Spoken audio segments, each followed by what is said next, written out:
Pak Harto tidak termasuk pimpinan TNI Angkatan Darat yang diperhitungkan oleh PKI. Inilah kesalahan fatal Gestapo PKI.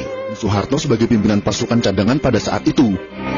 Kesalahan fatal kedua PKI adalah meremehkan sosok Soeharto.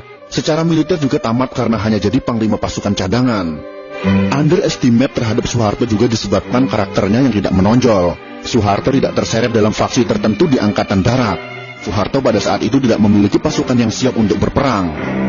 Muncul pertanyaan, mengapa Soeharto bisa memobilisasi TNI begitu cepat dalam jumlah besar? Yang pertama, sebagian besar pasukan TNI ada di Jakarta dalam rangka hari ulang tahun TNI pada tanggal 5 Oktober tahun 1965. Soeharto sebagai mantan Panglima Operasi Trikora sangat berpengalaman memimpin, memobilisasi ratusan ribu pasukan dari 3 matra TNI. Sekakmat TNI berhasil membalas aksi PKI. Jika bukan karena Soeharto yang tersisa dan mengambil alih komando pimpinan TNI Angkatan Darat, sejarah Indonesia pasti berubah. Republik Indonesia sudah pasti akan menjadi negara komunis. Banyak kemungkinan yang akan terjadi, dan semuanya lebih buruk. Kaum komunis sangat membenci Presiden Soeharto, karena beliaulah yang menghancurkan komunis di negara tercinta ini. Haji Muhammad Soeharto, jasanya kepada bangsa dan negara juga tidak bisa disepelekan. Akan tetapi bagi kaum komunis hal ini sangat bertolak belakang. Akibat dari dendam dan bencinya mereka, sampai sekarang Presiden kedua Republik Indonesia ini difitnah dengan masif. Dengan cara memutarbalikkan fakta sejarah, terutama bagi generasi muda yang tidak tahu menahu tentang sejarah masa lalu bangsa ini, akhirnya belajar sejarah dari sumber yang salah, yaitu bersumber dari orang-orang simpatisan atau pendukung komunisme yang sangat gencar ingin mengubah sejarah masa lalu mereka. Untuk mencegah pembodohan bangsa dari propaganda komunis, langkah TNI untuk memutar kembali film G30 SPKI itu sudah sangat tepat.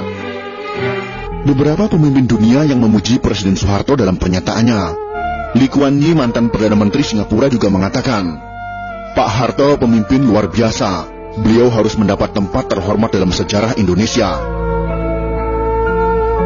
Sedangkan Sultan Bolkiah dari Kerajaan Brunei mengatakan, dipimpin Pak Harto, Indonesia bersatu, pemerintahan stabil, ekonomi maju pesat, sangat disayangkan beliau dijatuhkan. Fitnah KKN terhadap Pak Harto dan keluarga, yang kemudian dituangkan dalam TAP MPR untuk memeriksa harta kekayaannya, ternyata tidak terbukti. Majalah Time memfitnah Pak Harto dan keluarga dengan tuduhan punya simpanan 30 miliar dolar Amerika Serikat, ternyata tidak terbukti sama sekali. Berbagai tim khusus dibentuk pemerintah untuk menyelidiki harta Pak Harto, satu pun tak menemukan rekening yang mencurigakan di perbankan asing.